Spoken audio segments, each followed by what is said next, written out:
আমরা যখন নিজেরাও এই ধরনের অভিযোগ তাদেরকে জানাই, তারা অনেক সময় রেসপন্স করে না, এটা সত্য।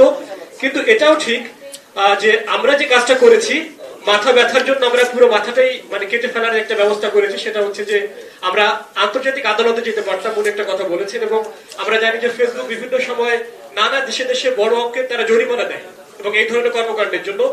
আমরা কেন আন্তর্জাতিক আদালতে না গিয়ে আইনি পদক্ষেপ মানে ফেসবুকটা চালু রেখে কেন আমরা পদক্ষেপগুলোতে গেলাম না? এই ক্ষেত্রে আপনার জবাবটা কি? আর একটা বিষয় হচ্ছে যে যারা ফেসবুকে কাজগুলো করে তারা কাজগুলো করতে পারেননি। যেমন আপনার ফেসবুকটা চালু ছিল, সেটা আমরা দেখেছি। এবং আপনার জবাবটা হচ্ছে ক্ষেত্রে এটা যে এটা আপনার কাজ, মানুষকে সচেতন করা, সেই কাজটা আপনি করেছেন। কিন্তু যারা এই এফ কমার্স কাজটা করে কিংবা আমরা যারা মিডিয়ায় কাজ করি, আমরা আমাদের কাজটা করতে পারিনি, অন্যদিকে আপনি আপনার কাজটা নিয়মিত করে গেছেন। এই দুটো জিনিস কেন আপনারা চালু রেখে কেন তাদের সঙ্গে কথা বলেননি? আর এই যে যে মানুষের যে ভোগান্তিটা হলো, এটি নিয়ে আপনার কাছ থেকে কি প্রতিক্রিয়া আমরা পাবো? এটা আমাদের লিগ্যাল টিমকে আমি বলবো যে এই প্রশ্নগুলো আপনারা লিপিবদ্ধ করে রাখেন।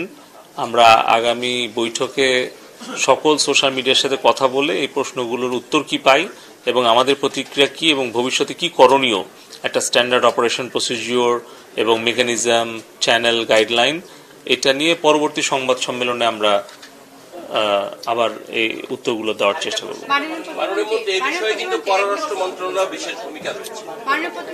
এটাও একটু নোট রাখেন, এই বিষয়ে পররাষ্ট্র মন্ত্রণালয়ের একটা ভূমিকা আছে। আপনি এফ কমার্স নিয়ে আগেরবার বলেছিলেন যে ফেসবুকের মতন যদি বন্ধ থাকে বা আমাদের যদি রাখতেই হয় তাহলে তারা যেন অল্টারনেটিভ ওয়ে করে, তো সেটার জন্য আপনারা কোনো পদক্ষেপ নিচ্ছেন? আমরা অল্প সময়ের মধ্যে e commerce association of Bangladesh এবং যারা ফ্রিল্যান্সার আছে তাদের সাথে আমরা বসবো, বেসিসের সাথে বসবো, তাদের কি কি পরামর্শ আছে, প্রস্তাব আছে, এগুলো আমরা আলোচনা করে তারপরে পরবর্তী আমাদের কি পদক্ষেপ নেওয়া দরকার হয় সেটা আমরা আবার আপনাদেরকে জানাবো।